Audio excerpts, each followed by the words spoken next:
வணக்கம், நான் Raji. Group 2 2A notification ரொம்ப நாளாக எதிர்பார்த்துட்டு இருந்தது ஒரு வழியாக வந்துருச்சு இல்லைங்களா? ஸோ குரூப் 2 2Aக்கு பயங்கரமாக எல்லோரும் already prepare ஆகிட்டுருப்பீங்க.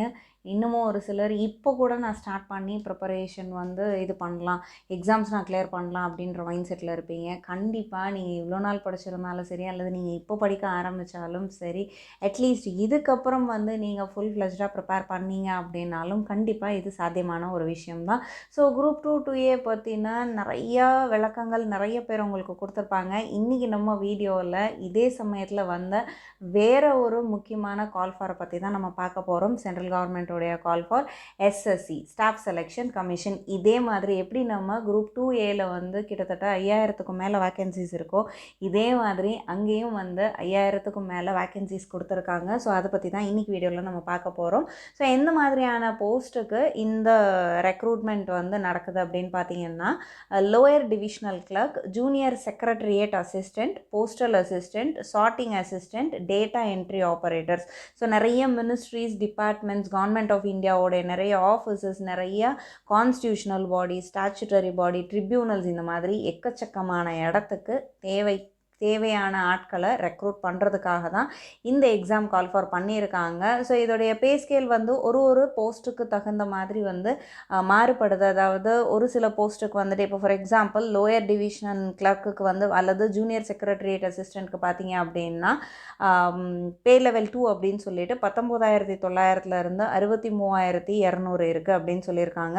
Data entry operator great ஏல வரும். ஸோ இவங்களுக்கு பே லெவல் 4. ஸோ அப்போது 25,500 இருந்து 81,100 வரைக்கும் இருக்கும் அப்படின்னு சொல்லியிருக்காங்க.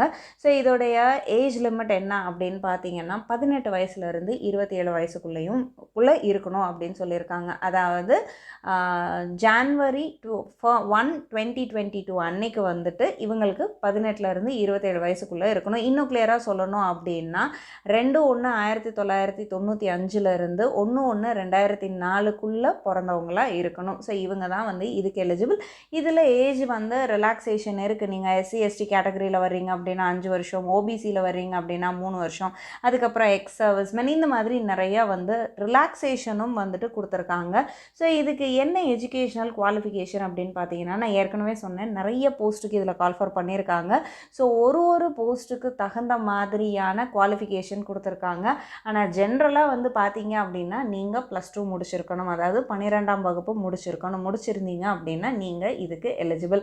ஸோ ஒரு சில போஸ்ட்டுக்கு நீங்கள் +2 என்ன ஸ்ட்ரீம் எடுத்திருந்தீங்க அப்படின்னாலும், அதாவது என்ன குரூப் நீங்கள் எடுத்திருந்தீங்க அப்படின்னாலும் நீங்கள் அப்பியர் ஆகலாம். ஒரு சில எக்ஸாமுக்கு பார்த்தீங்க அப்படின்னா, அதாவது ஒரு சில போஸ்ட் நீங்கள் எழுத போகிறது ஒரே எக்ஸாம் தான். ஸோ அந்த போஸ்ட்டுக்கு தகுந்த மாதிரி ப்ரிஃபரன்ஸ் கொடுப்பாங்க. ஒரு சில போஸ்ட்டுக்கு நீங்கள் சயின்ஸ் பேக்ரவுண்ட், சயின்ஸ் ஸ்ட்ரீம் எடுத்திருந்தீங்க அப்படின்னா நீங்கள் உள்ளே போகலாம். இந்த மாதிரி ஒரு சில க்ரைட்டீரியாஸ் கொடுத்துருக்காங்க.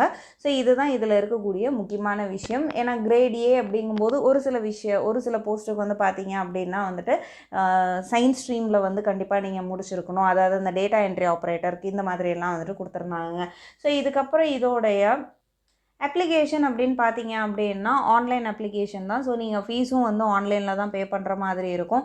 ஸோ ஃபீ பார்த்தீங்க அப்படின்னா 100 ரூபா. அண்ட் அதே மாதிரி சென்ட்ரல் கவர்மெண்ட் அப்படிங்கும்போது, தட் இஸ் SSC அப்படிங்கும்போது விமென் கேண்டிடேட்ஸ்க்கு கண்டிப்பாக ஃபீஸ் எக்ஸம்ஷன் இருக்கும். அதே மாதிரி ஷெட்யூல்டு கேஸ்ட், ஷெட்யூல்டு ட்ரைபர்ஸ், மாற்றுத்திறனாளிகள், எக்ஸ் சர்வீஸ்மேன், இவங்க எல்லாருக்கும் பார்த்தீங்க அப்படின்னா ஃபீஸ் எக்ஸம்ஷன் அப்படிங்கிறது கண்டிப்பாக இருக்கும். ஸோ சென்டர்ஸ் அப்படின்னு பார்க்கும்போது இந்தியா ஃபுல்லாக இருக்குது சென்டர்ஸ். தமிழ்நாடை பொறுத்த வரைக்கும் சென்னை, கோயம்புத்தூர், கிருஷ்ணகிரி, மதுரை, சேலம், திருச்சி, திருநெல்வேலி, வேலூர், அதுக்கப்புறம் பாண்டிச்சேரியிலையும் புதுச்சேரியிலையும் சென்டர்ஸ் இருக்குது அப்படின்ற மாதிரி கொடுத்துருக்காங்க. ஸோ எக்ஸாம் பேட்டர்ன் எந்த மாதிரி இருக்கும் அப்படின்னு பார்த்தீங்கன்னா, இதில் டயர் 1, டயர் 2, டயர் 3 இருக்குது. ஸோ டயர் 1 அப்படின்னு பார்த்தீங்கன்னா அப்ஜெக்டிவ் டைப், அதாவது கம்ப்யூட்டர் பேஸ்ட் எக்ஸாமினேஷனாக தான் இருக்கும். டயர் 2 அப்படிங்கிறது டிஸ்கிரிப்டிவ் டைப்பாக இருக்கும். அதாவது நீங்கள் பேப்பர் பென் யூஸ் பண்ணி எஸ்ஸேவாக எழுதுகிற மாதிரி விரிவாக எழுதக்கூடிய ஒரு தேர்வு முறையாக தான் இருக்கும். அண்ட் டயர் 3 பார்த்தீங்க அப்படின்னா ஸ்கில் டெஸ்ட், அப்படி இல்லைன்னா டைப்பிங் டெஸ்ட். ஏன்னா ஒரு சில போஸ்ட்டுக்கு கண்டிப்பாக டைப் ரைட்டிங் நீங்கள் தெரிஞ்சிருக்கணும் அப்படின்றது கொடுத்துருக்காங்க. சில போஸ்ட்டுக்கு பார்த்தீங்க அப்படின்னா அவங்க சொல்கிற ஸ்பீடில் நீங்கள் டைப் பண்ணாவே போதும், நீங்கள் டைப் ரைட்டிங் முடிச்சிருக்கணுன்றது மேண்டேட்ரி கிடையாது அப்படிங்கிற மாதிரியும் கொடுத்துருக்காங்க. ஸோ கொஸ்டின்ஸ் பார்த்தீங்க அப்படின்னா ஹிந்தி அண்ட் இங்கிலீஷில் தான் இது இருக்கும். இதில் ஒரு ஃபர்ஸ்ட் டயரில் பார்த்தீங்க அப்படின்னா கண்டிப்பாக நெகட்டிவ் மார்க்கிங்ஸ் இருக்கும். அண்ட் அதே மாதிரி இதில் இன்னொரு விஷயம் என்ன அப்படின்னா, நீங்கள் ரீவேல்யூவேஷனுக்கோ அல்லது அல்லது ரீசெக்கிங்க்கோ நீங்கள் வந்து அப்ளை வந்து பண்ண முடியாது அப்படின்னு சொல்லியிருக்காங்க. ஸோ எல்லா எஸ்எஸ்சி எக்ஸாமுக்கும் இருக்க மாதிரி தான் இங்கேயும் சிலபஸ் இருக்குது. ஸோ உங்களுடைய இங்கிலீஷ் லாங்குவேஜை வந்து பேசிக் நாலேஜை வந்து டெஸ்ட் பண்ணுற மாதிரி, ஜென்ரல் இன்டெலிஜென்ஸ், பேசிக் அரித்தமெட்டிக் ஸ்கில், குவான்டிடேட்டிவ் ஆப்டிடியூட் சொல்லுவோம் இல்லைங்களா, ஸோ இது டெஸ்ட் பண்ணுற மாதிரி உங்களுடைய ஜென்ரல் அவேர்னஸை டெஸ்ட் பண்ணுற மாதிரி இருக்கும். ஸோ ஃபர்ஸ்ட் பேப்பர் வந்து பார்த்திங்க, அதாவது டயர் 1 அப்படின்னு பார்த்தீங்கன்னா 60 நிமிஷத்துக்கு இருக்குங்க, 1 மணி நேரத்துக்கு வந்துட்டு இதில் இருக்கும். ஸோ இதுலேயும் ஒரு சில எக்ஸப்ஷனல்ஸ் வந்துட்டு இருக்குது. நீங்கள் வந்து ஸ்க்ரைப் யூஸ் பண்ணி எழுதுறீங்க அப்படின்னா உங்களுக்கு கொஞ்சம் அதிக டைம் கொடுப்பாங்க. நான் சொன்ன நெகட்டிவ் மார்க்கிங் இருக்குது அப்படின்னு சொல்லிட்டு. ஸோ 0.5 அப்படிங்கிறது தான் இதில் இருக்கக்கூடிய நெகட்டிவ் மார்க்கிங் அப்படிங்கிறதுங்க. ஸோ இப்போ அப்ளிகேஷன் ஸ்டேட்டஸ், ஸோ நம்ம அப்ளிகேஷன் சப்மிட் பண்ணுறதுக்கு லாஸ்ட் டேட் வந்து பார்த்தீங்க அப்படின்னா 7/3/2022 மார்ச் 7ஆம் தேதி. ஸோ நோட்டிஃபிகேஷன் வந்தது February 1ஆம் தேதி வந்திருக்கு. மார்ச் 7ஆம் தேதி வரைக்கும் நீங்கள் வந்து அப்ளை பண்ணலாம். உங்களோட ஃபீ பே பண்ணுறதுக்கு கடைசி டேட் வந்து பார்த்தீங்க அப்படின்னா மார்ச் 8ஆம் தேதி. அதே மாதிரி டயர் 1 எக்ஸாம் வந்து மேலே இருக்கும் அப்படின்னு சொல்லி டென்டேட்டிவாக கொடுத்துருக்காங்க. டேட் வந்து உங்களுக்கு இன்னும் அனௌன்ஸ் பண்ணலை. ஸோ இதுக்கப்புறம் டேட் அனௌன்ஸ் பண்ணுவாங்க.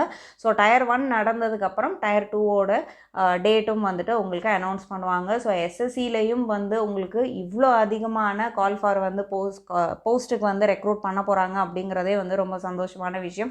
அண்ட் அதுலேயும் ஹையர் செகண்டரி லெவலில் இது கொடுத்துருக்காங்க அப்படிங்கும்போது கண்டிப்பாக யாரெல்லாம் காம்படிட்டிவ் எக்ஸாம்ஸ்க்கு தயாராகிறோமோ அவங்க எல்லாருக்குமே இது வந்து ரொம்பவே சந்தோஷமான ஒரு விஷயம் தான். ஸோ டிஎன்பிஎஸ்சிலையும் நமக்கு இவ்வளோ வேக்கன்சிஸோட எக்ஸாம் கால் ஃபார் பண்ணியிருக்காங்க. எஸ்எஸ்சி ஸ்டாஃப் செலெக்ஷன் கமிஷன்லேயும் நமக்கு வந்து கால் ஃபார் பண்ணியிருக்காங்க அப்படிங்கிறது நிச்சயமாகவே நமக்கு சந்தோஷமான விஷயம் தான். ஏன்னா நம்ம எல்லாருமே ஏதோ ஒரு இடத்துல மட்டும் கான்சென்ட்ரேட் பண்ணிகிட்ருப்போம். அந்த மாதிரி இல்லாமல் நீங்கள் எந்த ஸ்ட்ரீமில் போகணும்னு கான்சென்ட்ரேட் பண்ணுறீங்களோ அதை தெளிவாக முடிவு பண்ணி அதை நோக்கி போனீங்க அப்படின்னா நிச்சயமாக சக்ஸஸ் வந்து உங்களை தேடி ரொம்பவே சீக்கிரமாக வரும். கண்டிப்பாக இது உங்களுக்கு இன்றைக்கி பயனுள்ளதாக இருக்கும் அப்படின்னு நான் நம்புகிறேன்.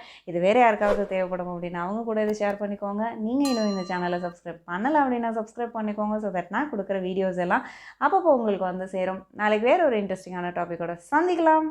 ஜெய் ஹிந்த்.